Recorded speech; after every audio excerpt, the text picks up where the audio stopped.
Welcome. Can you hear me? Can you? Yeah? Okay. Welcome, everybody. Welcome, everybody, to this vitally important conversation on clarifying obligations and deterring harm, the power of international law to address the climate crisis. We think that in the UNFCCC, we are dealing with international law.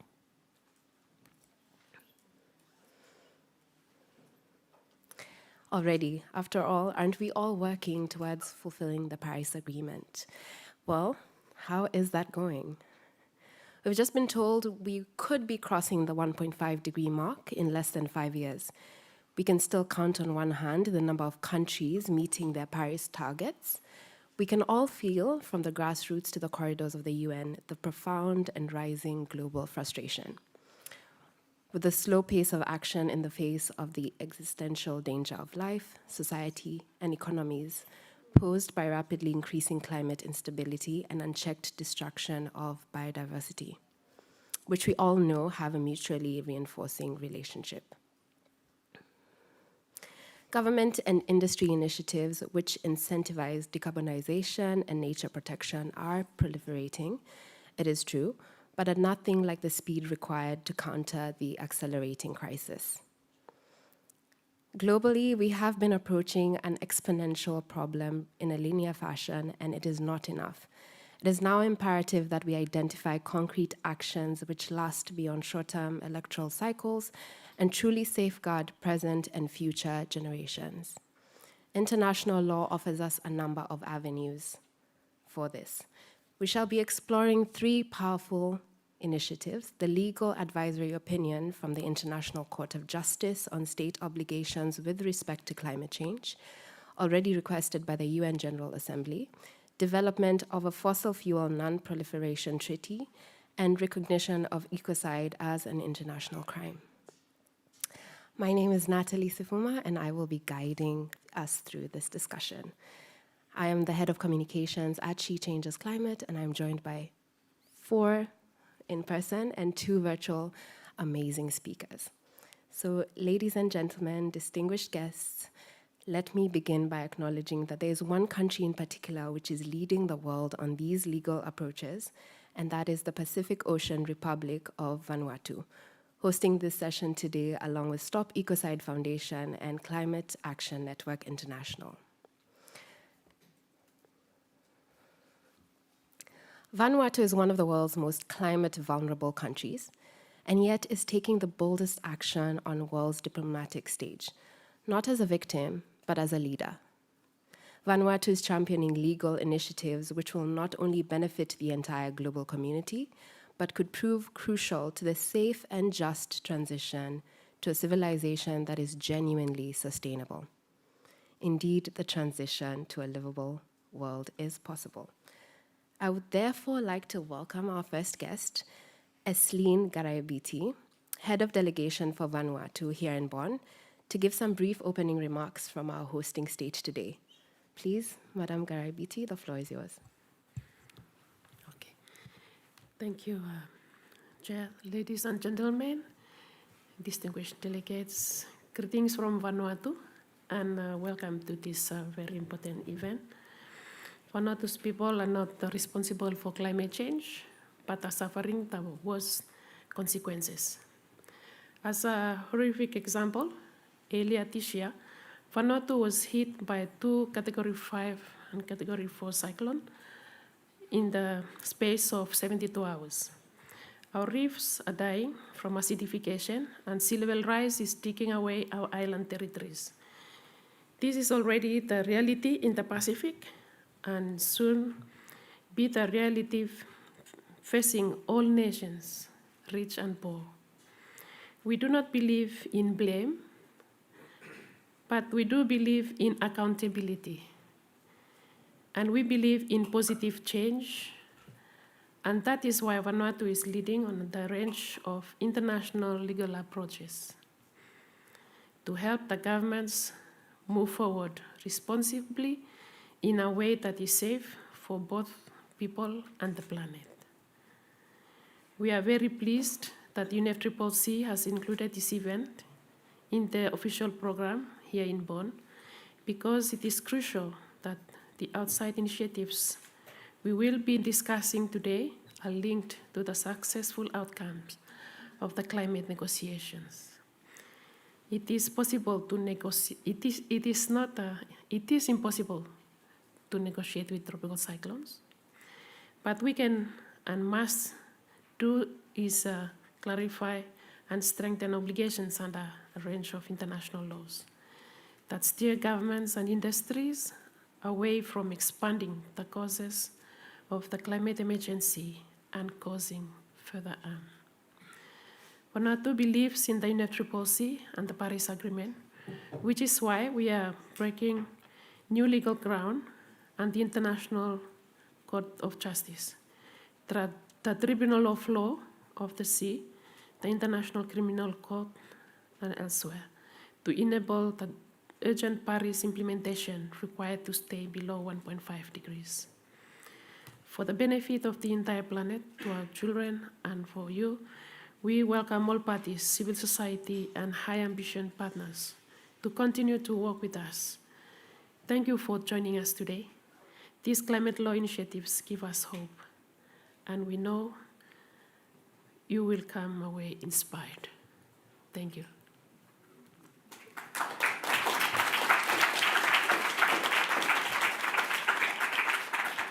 Wonderful. Thank you so much, Madam Garaibiti. And we have an amazing panel with us, just to add on to what she has said. We just have about an hour, so I will ask that if there are any questions, we'll hold them to the end and keep them as brief as possible. But to keep us going, I would like to now dive into a better understanding of these legal routes and Vanuatu's diplomatic role in that regard. We'll begin with an overview from Dr. Christopher Bartlett, Climate Diplomacy Manager in the government of Vanuatu's Ministry of Foreign Affairs. Dr. Bartlett will be joining us remotely. I hope he is with us. Great. Dr. Bartlett has been living and working in the Pacific Islands for over 2 decades and is currently managing the government of Vanuatu's climate diplomacy program. He holds a He holds a PhD at James Cook University and joined Nobel Prize laureate Elinor Ostrom, focusing on global resource management solutions. Dr. Bartlett has also written dozens of climate policy documents, managed the implementation of multiple national climate change projects, and is lead negotiator on loss and damage for the Republic of Vanuatu at the United Nations. Dr. Bartlett, the floor is yours.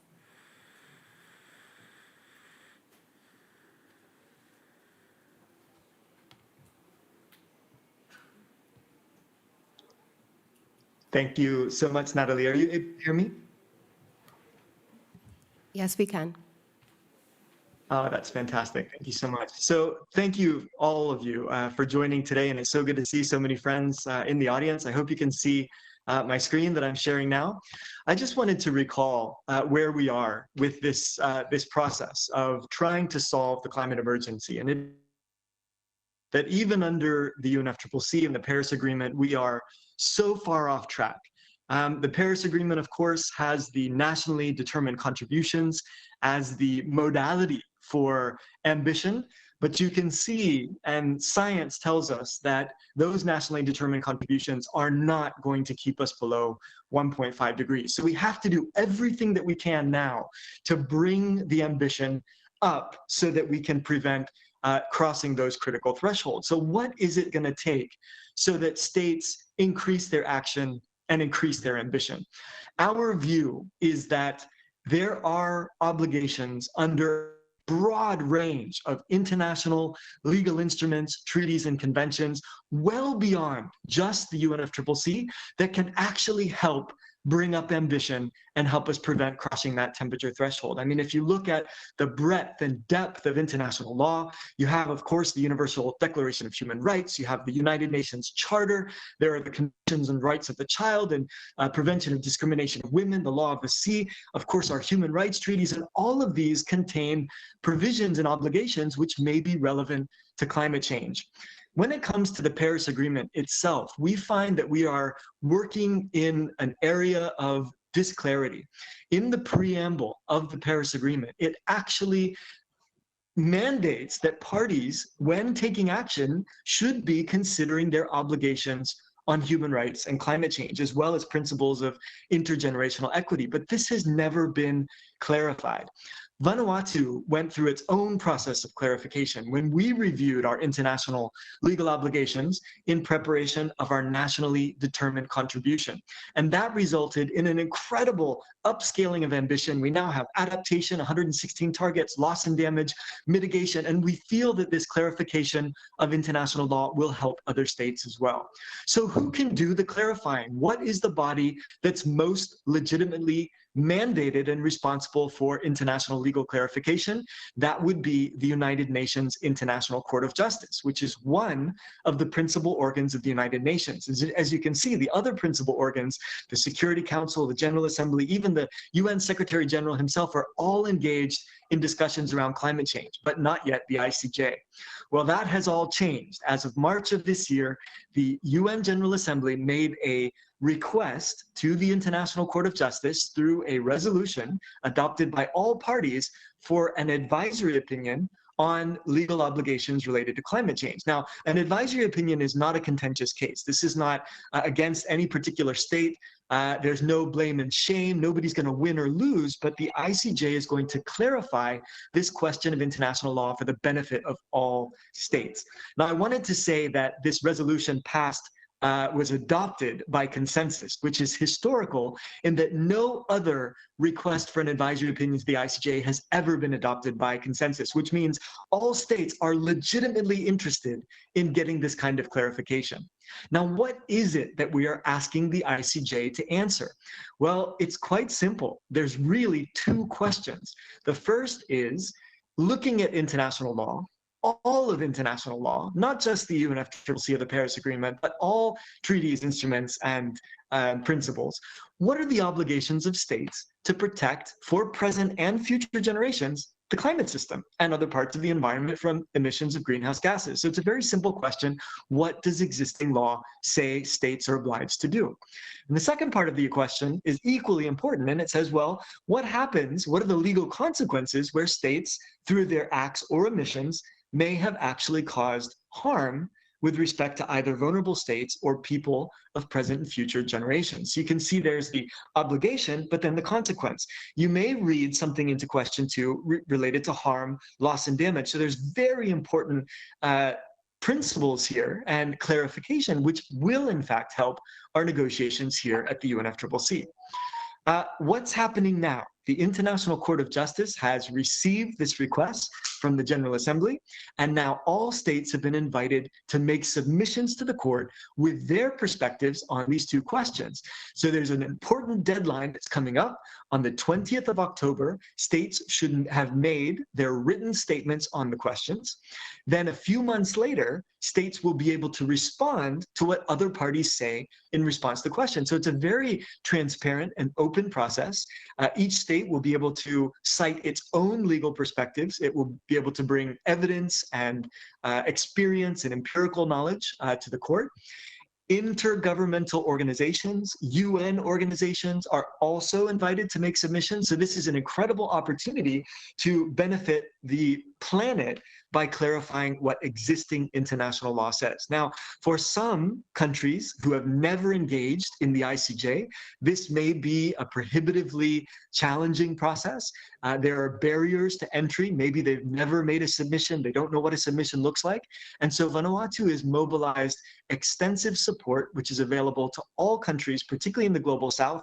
For example, templates about what a submission may look like, dossiers with information and legal briefings and evidence. There is pro bono legal expertise that is standing by. So if any state is feeling like it needs support to engage in this UN process, now is the time to reach out before the deadline in October. We're expecting the advisory opinion will be available sometime at the end of 2024, which gives us some time to hear about other advisory opinions that are happening, for example, in the Inter-American Court on Human Rights, as well as in the International Tribunal on the Law of the Sea. And we're hoping for a consistent international interpretation of obligations under international law related to climate change. So we welcome everyone to join Vanuatu and all of the countries that have asked for this. And it's not just the ICJ advisory opinion. Vanuatu, as we'll hear today, feels that there is much that international law can bring to ambition, to action, to keep this planet safe, keep us below 1.5, and truly implement the Paris Agreement. So thank you all again for joining us, and we look forward to staying in touch over the coming months.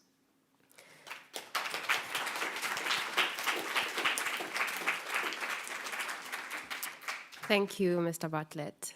We were also supposed to have one other speaker who was not able to join us, but we still have quite a number of informed people with us. And to speak to us next is Tasneem, Essop, Executive Director of Climate Action Network International.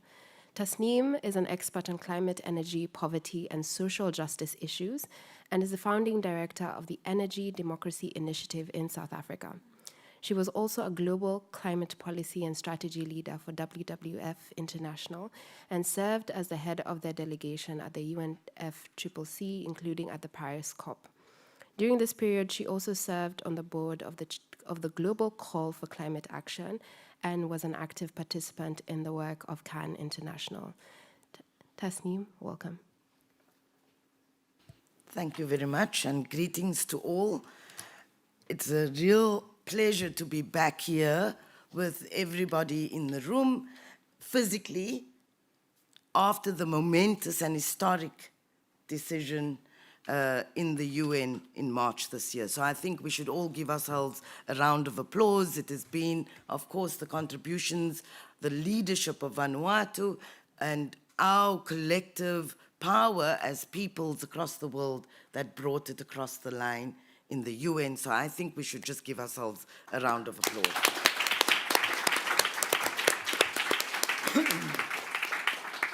And we really should not underestimate this historic outcome.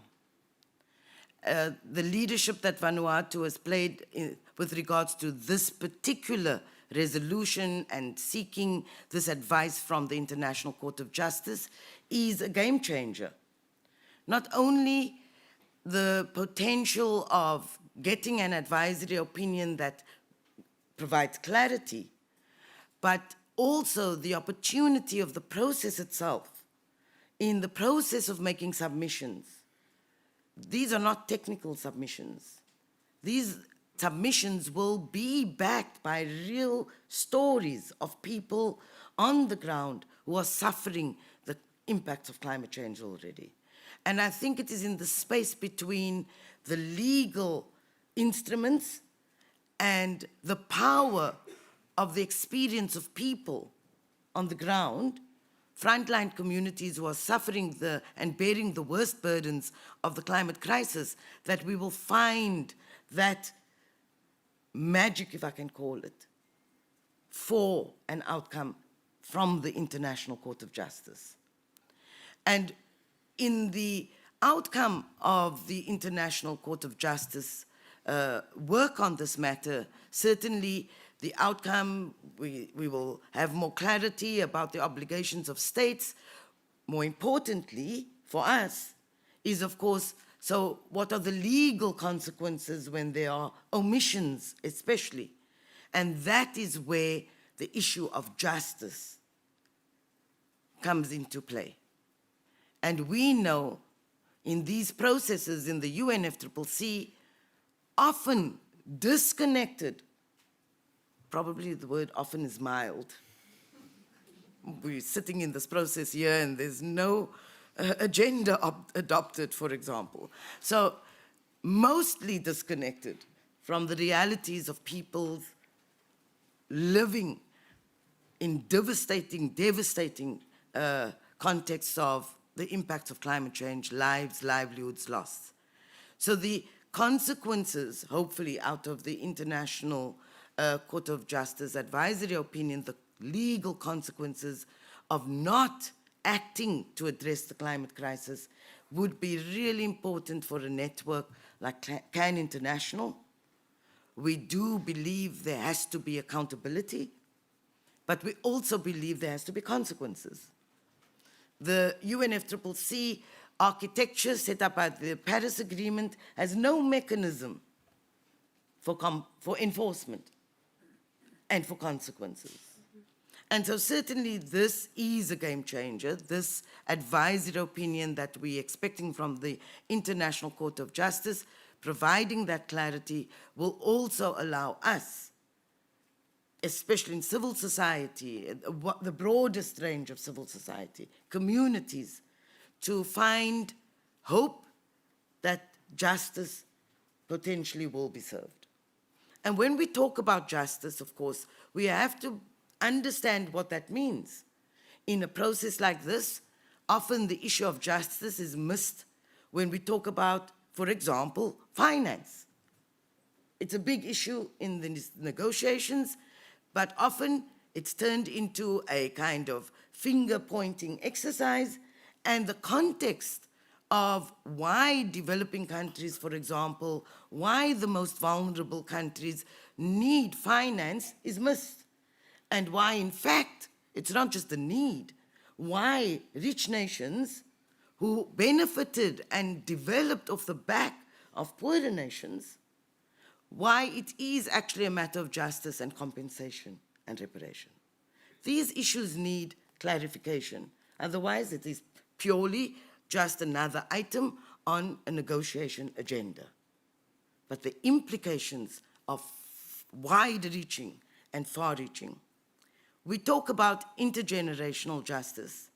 And here, again, I really think that the leadership, and we want to congratulate them, the leadership of the Pacific Island youth was phenomenal. The combination of the power of civil society, the power of people, with and standing side by side with the government of Vanuatu has been clear. This is a model, in fact, I would suggest, where the combination of people and progressive leading governments resulted in a success. And the Pacific Island youth have taken this further and support Vanuatu with these processes that come next. And I really do want, I think we should make that visible in this space and congratulate our Pacific Island youth right now. And please give them a hand of applause.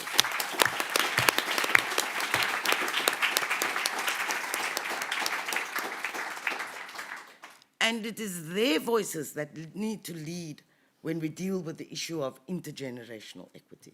And we have to stand shoulder to shoulder with our young people to ensure that the advisory opinion also reflects that element of justice. As CAN, this CAN International, we are an international network across 130 countries in the world. We were actively supporting the Republic of Vanuatu in this campaign. We will continue to actively support the Republic of Vanuatu, but not only Vanuatu, we will be present in the countries for governments and supporting governments to make these submissions. And the important part of these submissions, as I said, it's not just legalistic, is to really back up the evidence and provide the evidence with the stories of frontline communities. That this process provides us not just a technical, legalistic approach, but it really has to talk to the heart of the moral and ethical dimensions of this, the issues of rights that need to be at the heart of the advisory opinion as well. And I think, again, here, the widest definition of civil society, communities, peoples on the ground will have to bring in that element quite strongly into the submissions that governments make. It is sad, of course, that yet again, civil society cannot make the submissions themselves. So we are going to have to work in partnership with our governments, with the other agencies who are allowed to make these submissions and strengthen those submissions so that we can have a just outcome in the advisory opinion that will need to, hopefully, once and for all, settle the question about what are obligations of states, and then what are the legal consequences so that we can hold our governments to account. So again, congratulations to all. We need the combination of collective people's power, backing the legal processes that, of course, have been game-changing, and we'll hear more about it, but certainly that combination we have to treasure and value and respect. The power of civil society and governments using legal instruments to bring about justice. So again, congratulations to the Republic of Vanuatu. As CAN International, we stand by you, side by side with you, in the next steps that will be taken to get this across the line in the International Court of Justice. Thank you very much.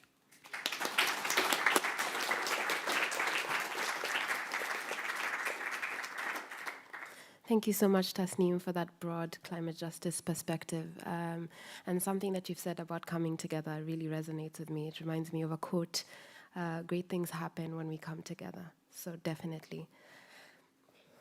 We are also all aware that we cannot continue with the fossil fuel-dominated industrial structures we have been operating with. Indeed, it's what brings everyone to the UNFCCC meetings in the first place. The Fossil Fuel Non-Proliferation Treaty has a straightforward proposition to offer, that is to explicitly stop the expansion of fossil fuels in order to help manage a global just transition. Director of the initiative, Alex Rafalowicz, is with us today to tell us more. Alex has worked as a policy analyst, a campaigner, an organizer, and a strategist for climate justice for 15 years, including with the global campaign to demand climate justice, the Climate Action Network, and 350.org. He has worked on a digital and an electoral campaigns across Americas, Europe, and Australia, and has been director of the Fossil Fuel Treaty initiative for over 3 years. Alex, thank you for joining us. Thank you, and thank you as well to all of the people across the Blue Pacific who have shown so much leadership over so long on many of the issues that we see as pivotal for climate justice. The idea of a global convention on climate change, the 1.5 degree target, the loss and damage mechanism. So many of these ideas originated from people in the Pacific who also then activated and motivated their governments to come and bring these ideas to this space. And I know that the Pacific Climate Warriors have popularized the saying recently that we are not drowning, we are fighting. And that fight is on behalf of themselves and their own people and their own islands, their own places, their own cultures, but thankfully it is also on the behalf of all of us. So I want to thank and recognize that leadership, and I want to also, reflecting on where Dr. Bartlett started in his presentation, you know, today, as in literally today, this date, which is the 13th of June, 2023, we are seeing the record of sea surface temperatures. We are seeing the record of high air temperature, and we are seeing the record of low sea ice extent. That's globally, that's today. So the graph showing that emissions continue to rise is having an unparalleled, unexpected also impact on the climate that we are living in right now today. And so the urgency of our actions could not be greater. The context which we're operating in could not have more urgency. And it's precisely for that reason that I salute the Republic of Vanuatu's strategic approach to not leave any stone unturned as it comes to fight the crisis. Yes, for some people, fossil fuels is a reason to come to the UNFCCC, as you said in your introduction, but actually fossil fuels have barely been covered by the UNFCCC, and that is part of the problem. And so I think the Republic of Vanuatu has looked very strategically at this problem and said, there's a whole range of norms in international and national law that we need to overturn, upend, and transform this decade. We are, unfortunately, not going to be able to do that by doing the same as we've always done. We are not going to see that transformation this decade by repeating the same patterns of what we have done. So we need to open up new and different ways of thinking about these challenges and talking about these challenges. So the International Court of Justice case is one example of that, of creating a new and different authority that is going to offer us new and different direction on what is required of states in front of the climate crisis. The approach to the Ecocide law is going to do that for us. It's going to open up new and different legal obligations that we can use to hold actors accountable for the destruction that they wreak on our shared ecosystems. That's going to help us win this decade. And the proposal for the negotiation of a Fossil Fuel Non-Proliferation Treaty is in that same model, because the UNFCCC has not addressed fossil fuels. The Paris Agreement doesn't include the word fossil fuels, doesn't include coal, oil, or gas. For those of you who have been in the weeds following these negotiations, you'll know that the closest these negotiations came to recognizing the issue of fossil fuels was the Glasgow Call, which talked only about a phase down of unabated coal-powered electricity, which is one part of our fossil fuel problem, but actually not the majority part of what we need to grapple with. And what the graph Dr. Bartlett also showed at the top showed us is that 86% of the CO2 increase that's trapped in our atmosphere this last decade has come from coal, oil, and gas. So we need to create urgently new forms of cooperation to change the trajectory of our production of those fuels. Currently, the UNEP suggests that production of coal, oil, and gas will exceed 110% of what would be compatible with a 1.5 degree limit. There was a report this morning from Climate Analytics which suggested we need to reduce the extraction of fossil fuels by 60% by 2030.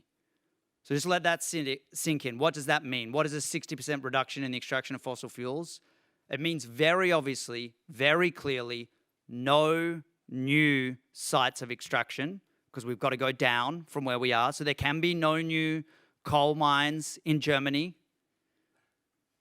There can be no new coal mines in Germany. There can be no new coal expansions of mining in Germany, very obviously. There can be no new oil. We can't have a new oil extraction in Alaska or off the coast of Canada. And there can be no new gas. We can't allow European corporations to gas Africa and plan an extraction plan for the gas in Mozambique or Senegal. So that's a real challenge already. But there's a second challenge. It's not just no new. We have to have 60% less extraction in 2030 than today. So we also have to find a way to close the existing points of extraction. And that is a piece that requires really significant international cooperation. Because if a country says we have an intention to phase out the production of this fossil fuel production, how does that relate to the rest of the market? How are they supported by the international system to be able to diversify their economic base, to ensure that we have standards and processes for the transition of the communities and the workers most reliant on that industry today? These are really hard challenges, and they're not challenges that can be solved alone necessarily. And it's for that reason, I believe, that Vanuatu has been proposing the idea of negotiating a Fossil Fuel Non-Proliferation Treaty so that we can develop international institutions and forms of cooperation that allow us to grapple with those challenges, to grapple with the challenge of historic responsibility, the capacity of different states to act, of the needs of communities on the ground, of how to recognize the rights of people and communities in the transition, and how to structure the international financial trade and debt systems in a way that supports the exit from fossil fuels rather than what it does today, which is accelerate even further destruction. Thank you.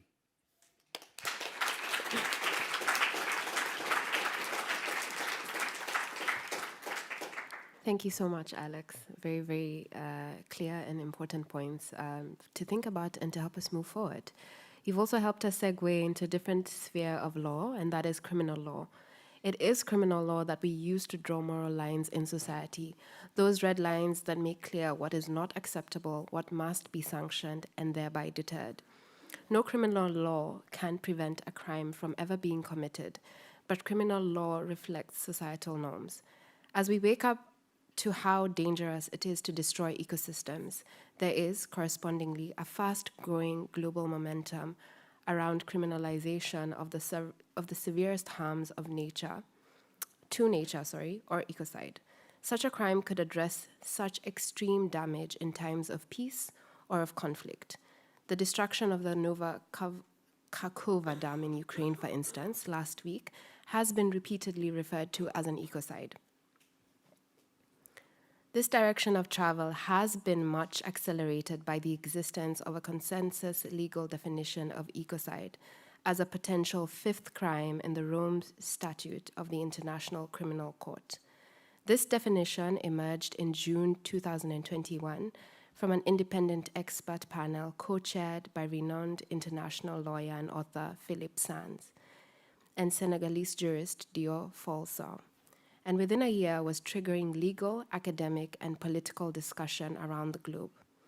Our next speaker, Professor Christine Voigt, joins us remotely today from Oslo to tell us more. She is Professor of Law at the University of Oslo in Norway and a renowned expert in international environmental law. She is passionate about legal issues of climate change, the various facets of environmentalism, and sustainability. She has published widely on these topics and is a frequent speaker at the international and national events. Professor Voigt is currently chair of the IUCN World Commission on Environmental Law. For more than 10 years, she also worked as a legal advisor and negotiator for the government of Norway in the UN climate negotiations. She is currently the first co-chair of the Paris Agreement's Compliance and Implementation Committee. Professor Voigt, you were one of 12 lawyers from around the world who worked on crafting the definition of ecocide. Can you maybe tell us why this definition has succeeded in catalyzing so much global discussion and why it is important for governments to engage? The floor is yours. Thank you so much. Can you hear me? Yeah? Yes, we can. Perhaps even see me, but yeah, okay. Hello, now I see that you can see me. A very warm hello to this afternoon in Bonn.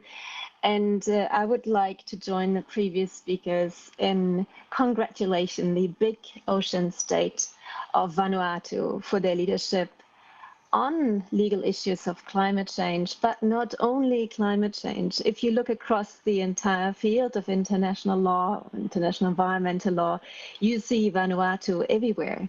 It's with regard to the plastics negotiation, biodiversity, law of the sea.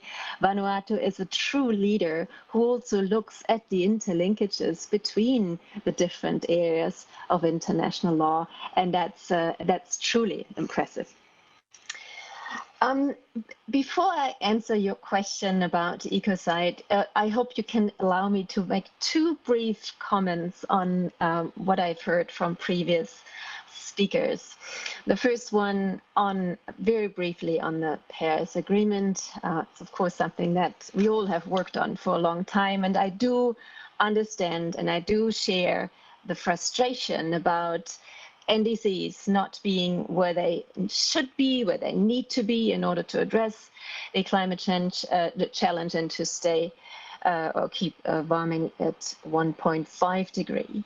But I think we also have to be conscious about this is why we have the Paris Agreement. Its processes are designed in a way to increase ambition over time.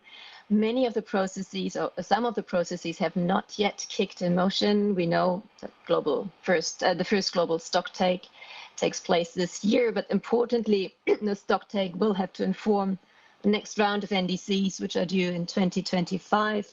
And this is also where the parameters of progression and highest possible ambition apply for the first time.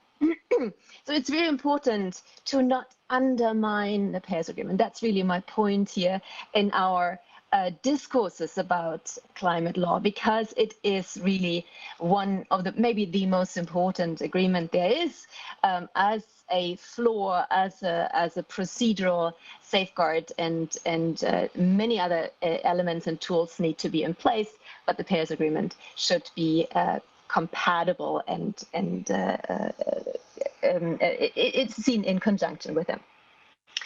The second point was on the advisory opinion requests. Of course, here we see Vanuatu's leadership most pronounced, but Vanuatu also acceded to COSIS last year and is also part of those states that request an advisory opinion from the International Tribunal on Law of the Sea. We know there are another one pending at the Inter-American Court on Human Rights, and perhaps one coming in the African context.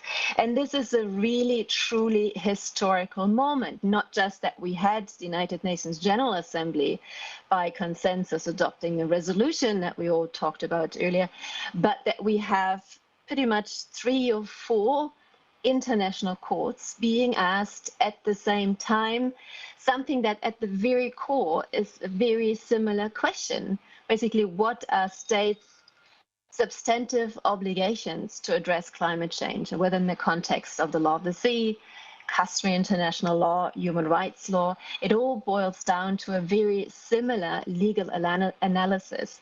And that's truly important and very interesting to see how these different courts are going to relate to each other, how these advisory opinions are going to be sequenced, and whether we will get consistent legal analyses and statements from these courts. But as the speaker said, even the submissions that will come to the different courts will provide such a wealth of legal input that everybody can work with, and that in itself, I think, is the value. On behalf of the IUCN World Commission that I'm chairing on international law, on environmental law that I'm chairing, we are just currently preparing our submission to the ICJ, which we just got granted yesterday to supply. So that's a very exciting development. Let me now focus on Ecocide. Sorry for taking that time. We have the tools that we have that need to be effectively implemented. We have gray areas in international law where we're now seeking clarifying authoritative statements from courts.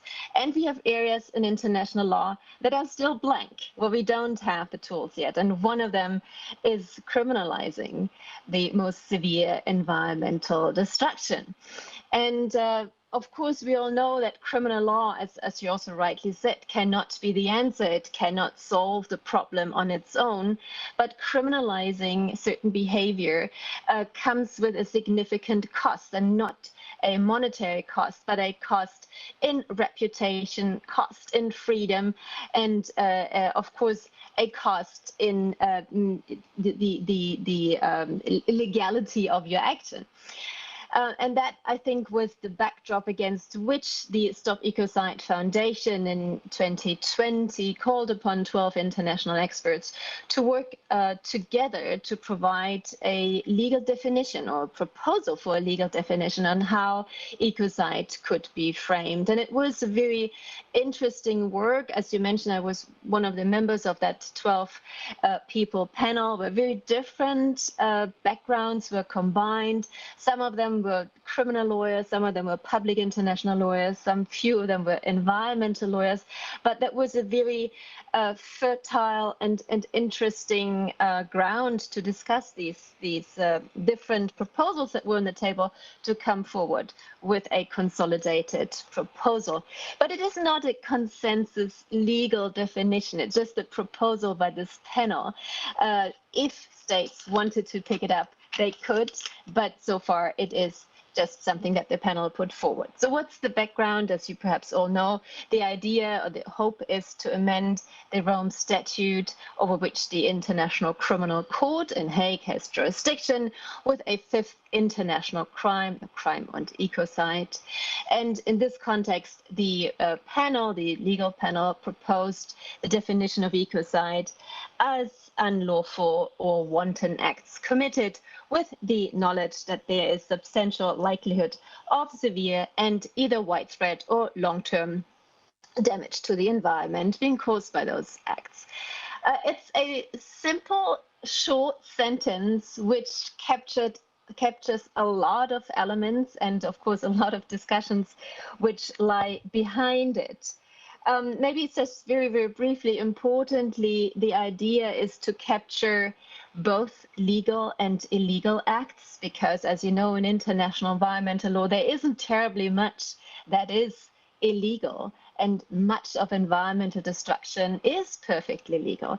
But with that definition, what was attempted was to capture both these actions that are illegal, but also legal acts that may be excessively damaging, and that is what is meant by wanton in our definition.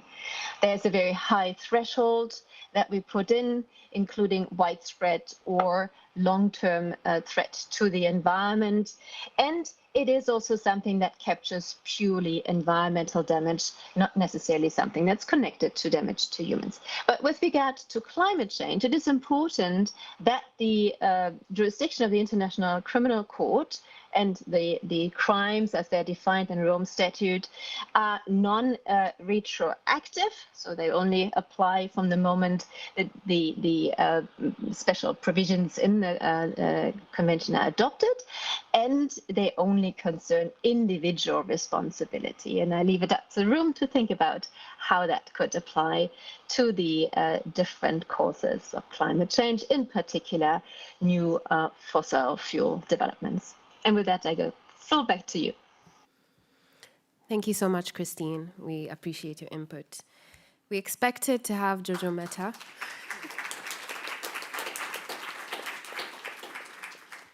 Thank you. We expected to have Jojo Mehta, co-founder and executive director of the global advocacy NGO Stop Ecocide International, with us today. Unfortunately, her flight was cancelled due to severe and unpredictable weather conditions. This is no doubt a sign of the times we are getting used to. Happily, though, we have with us a highly qualified spokesperson for the initiative to criminalize ecocide who has stepped in. Her name is Anna Madrick, and she is a legal analyst with Stop Ecocide International, which now has teams and associate groups in over 45 countries and develops cross-sector collaborations in all sectors from law, politics and faith to youth, academia, the NGO world, business and finance. Anna is based in Bologna and has completed a master's in law at Bologna University, focusing on polycentric governance and ecocide law.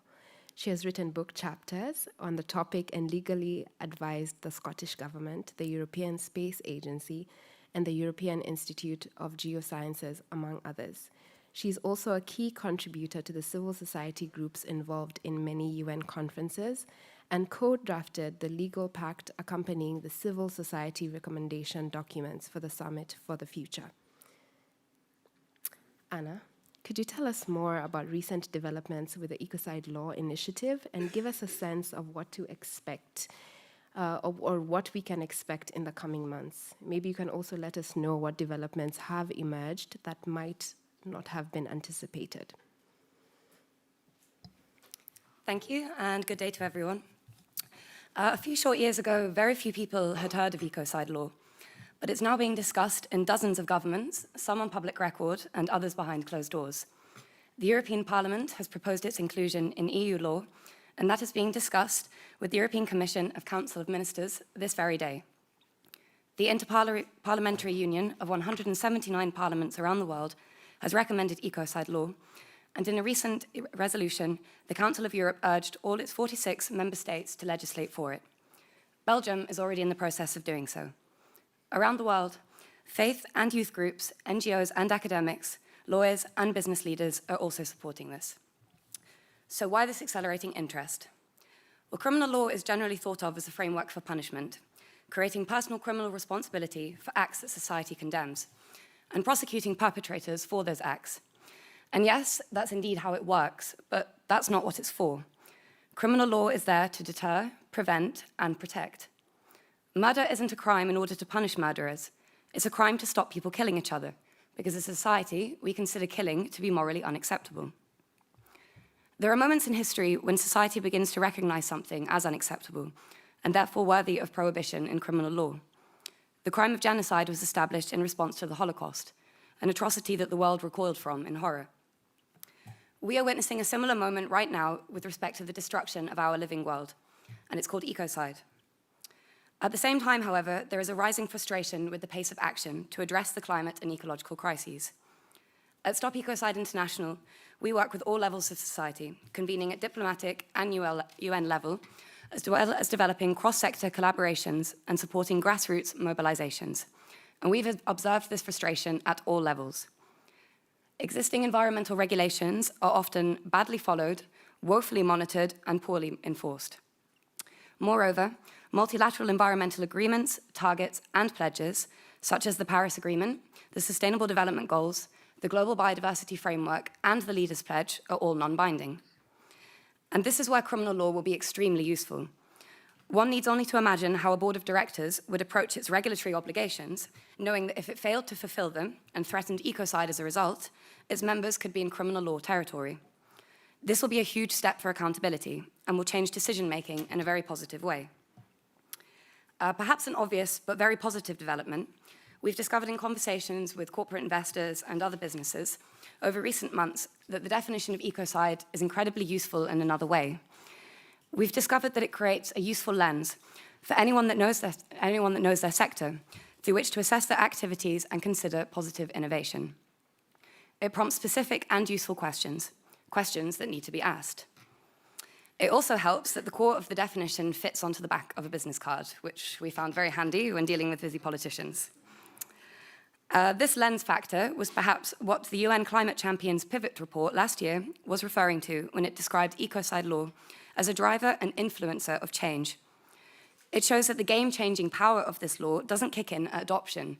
It kicks in the moment that people hear about it. This means that the time between now and the adoption of the law, which at the current rate we will believe will be in the next 4 to 5 years, and most certainly before 2030, is actually a window for strategic change. Perhaps this is why the International Corporate Governance Network, an investor-led network controlling $70 trillion in managed assets, recommended in its statements to both COP26 and COP27 that governments collaborate internationally to criminalize ecocide.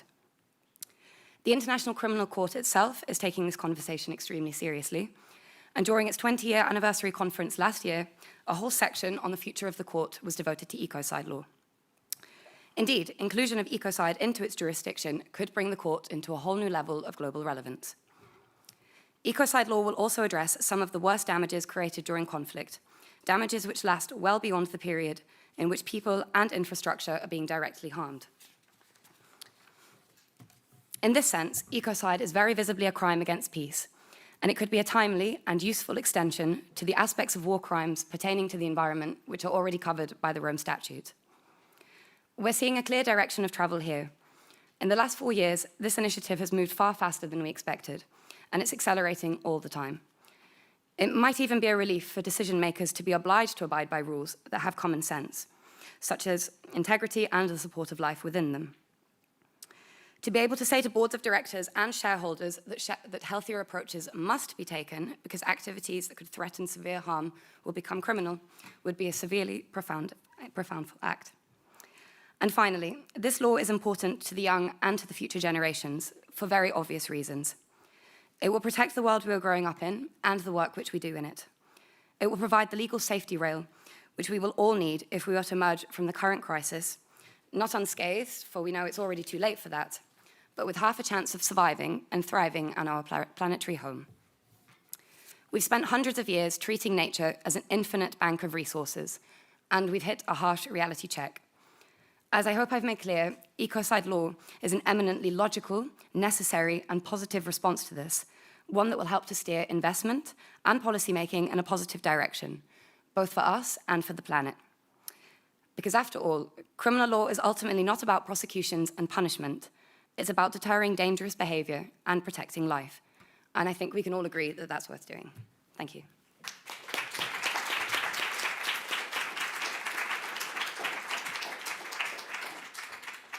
Thank you so much. Before we open up the floor for questions, I do want to invite each speaker to share their reflections in a minute or two. We'll start with you, Madam Garibiti. Any reflections from the discussion this afternoon?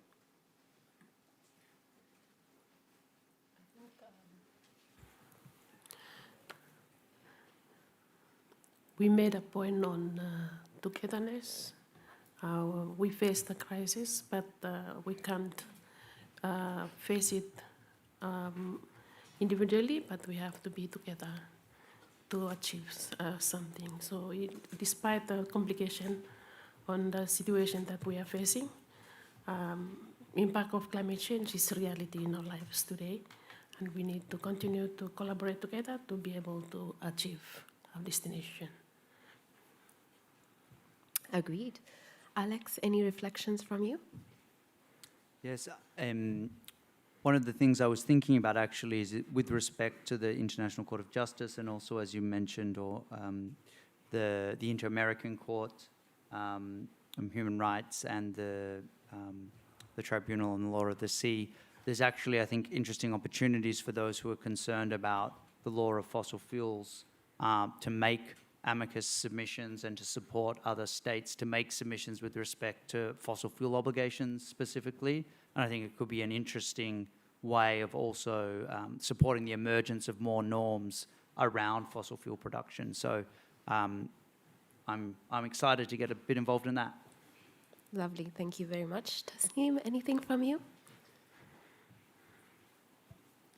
No, to add to this, I'm also excited because it's great to be able to see the other interventions and opportunities open up in this way. So the fight is at multiple levels, on multiple fronts, by multiple players, and that's what is needed right now. And so to see this and hear about all of the initiatives, Fossil Fuel Non-Proliferation Treaty, the Ecocide law, all of these things coming together, and with all of the work that we do in campaigning as well, I'm just excited that I think that's where our hope lies, actually.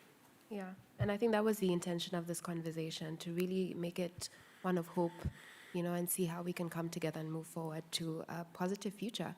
I wonder if there's any reflections from Dr. Bartlett.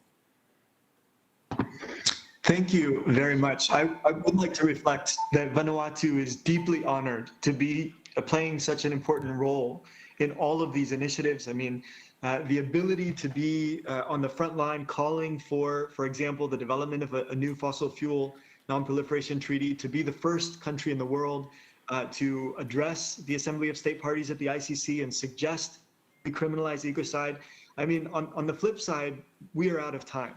And so this is an existential exercise for the people of Vanuatu, but deeply honored that so many partners and so many states and civil society are with us at this historical moment in time. And it's moving very fast.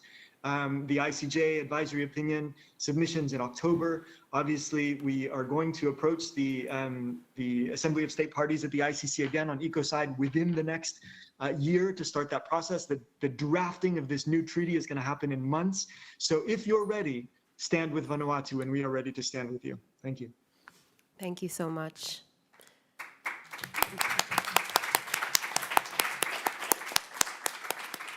I'll hand over the mic to Christine. Any reflections from your side? I think what I wanted to say is something that Christopher just said, is that we are actually at a historic moment.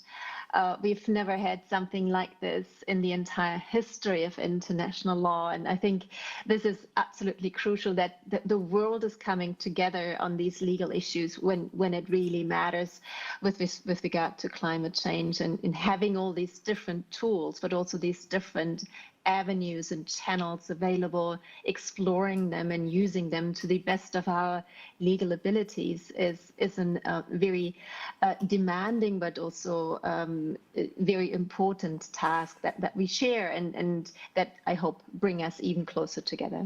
Thank you. Thank you, Christine. And finally, Anna. Yes, I'll just say in brief that I think this discussion today has shown us all that the breaking point between action and rhetoric is enforceable law. And this is something which has been touched upon, I think, by all the speakers. And this is a collective action problem, which does necessitate multi-leveled action, but this also implies multi-leveled enforcement. And we need to put in focus on enforceable law. So I'm very inspired to hear about all of these different initiatives and see how they're all coming together under the guidance of Vanuatu. Yeah, thank you. Thank you as well. Now we'll open the floor up for questions. We have about 5 minutes to take questions. So if you have any questions, feel free to raise your hand and we can pass over the mic. Try to keep your questions brief and direct it at the speaker you would like to answer.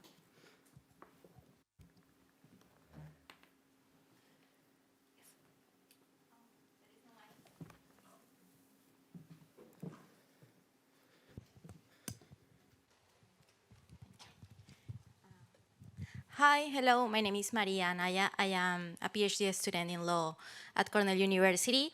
And I think my question is for Christine or Christopher Bartlett. Well, it can also be answered for any of the speakers. But my question is that we all are so excited about having these 3 different processes at the same time. So I was wondering whether you see any kind of conflict between the 3 different advisory opinions requests that are currently ongoing before the ICJ, before the ITLOS, and also before the Inter-American Court of Human Rights. Just a brief comment. We have a team of 6 people at Cornell University, and we are going to submit some written statements at in next August before the Inter-American Court of Human Rights because of this advisory opinion on the relationship between climate change and human rights. So we are open for collaboration if there is any room for that. Thank you.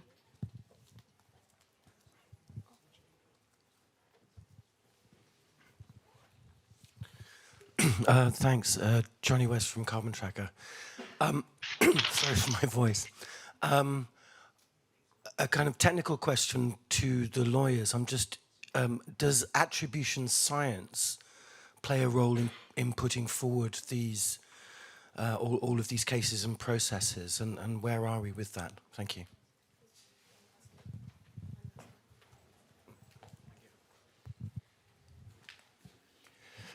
Yeah, the first one goes more to Anna.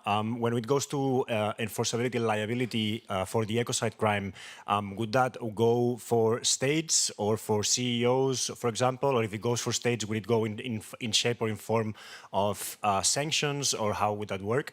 And the second one to anybody of the panel, considering the problems with enforceability of international law, and considering that we live on a state-based system and that we need states to activate those systems, do you think that law or international law would be a solution to the problems that we have right now? And I agree that we need to use every tool, but I do have my doubts, also having a legal background, that international law can actually be a solution and in enforcing and bringing actual justice, which is what we're all looking for. Thank you. We'll allow the panelists to answer those questions, and then if there's more time, we'll take maybe 1 or 2 more. Christine, would you like to go first? I'm fine. So thank you for these questions. I also see there's at least 1 question online. First to the question about the possible danger of having several advisory opinions, and as both Christopher and I alluded to, they at their very core deal with very, very similar issues. Here, I think it will be important to see how the sequencing will turn out, which one of these international bodies will go first, how well is it reasoned, and how will the others look at it. I do, as we all know, courts are not isolated islands. They do relate to each other. They look at each other. The judges do know each other. There are exchanges. So it is my hope, and I guess everyone else, that these advisory opinions, once they come out, there's still questions of admissibility, but once they come out, if they come out, are coherent and address, for example, the relationship to the Paris Agreement, the content of the Paris Agreement, and the respective other international obligations in a coherent and consistent manner. But until we see it, we don't know. But I think the world can perhaps not afford different opinions. So I really hope that there is a very good communication amongst the different courts.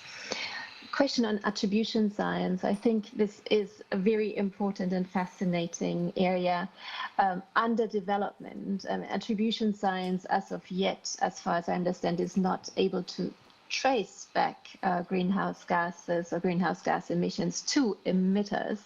It only links increasing concentrations in the atmosphere to particular impacts, such as different climate impacts. But as the science develops, it becomes, of course, a very important element as a scientific backup in adjudication and litigation, in particular, while we are moving more towards compensation claims. We haven't seen that many compensation claims yet. There are about one or two out there, but they may come as climate impacts become much more tangible.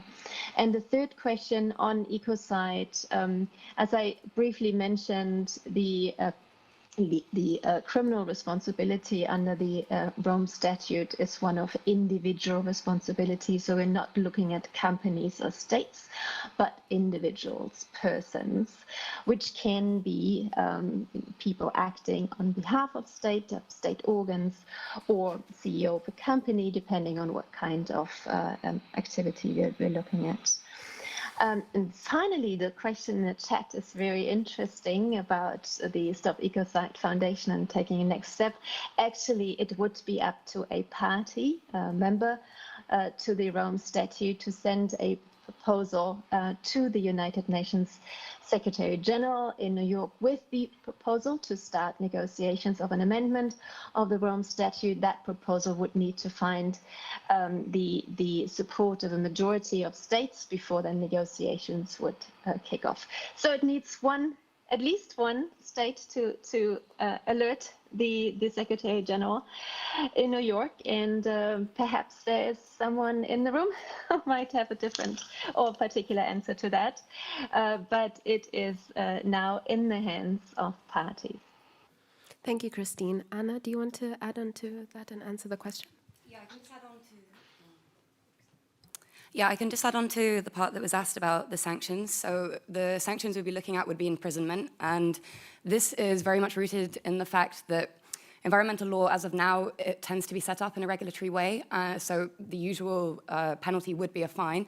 However, if you have a multi-billion-dollar company and say that their fine is, 4% of their annual turnover, then this isn't a big enough sanction in order to deter them, because as of now, perhaps their only responsibility is to maximize profit for their shareholders. So they would rather take the fine because they understand that the economic turnover will be greater in the end. So this is why it would be rooted in imprisonment, and this is from the deterrence argument.